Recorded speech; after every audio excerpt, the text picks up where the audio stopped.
এমন নির্যাতন করেছে যে নির্যাতন সহ্য করতে না পেরে যে উনি ওনাকে নির্যাতনের পর্যায়ে মৃত্যুর কাছাকাছি নিয়ে তারা ছেড়ে দিয়েছে।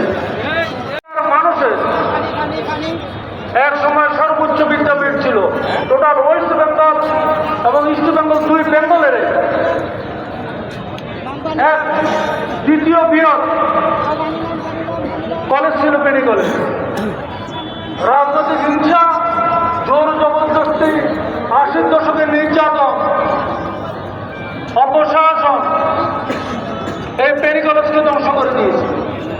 আবার ফেনী কলেজ বর্তমান তার হারানো ঐতিহ্য ফিরবে। আমরা চাই ফেনীতে একটা বিশ্ববিদ্যালয় হলে ফেনীতে যারা আছে এবং ফেনীর আশপাশে যেসব জেলার মানুষ আছে এইখান থেকে পড়ালেখা করবে ইনশাআল্লাহ।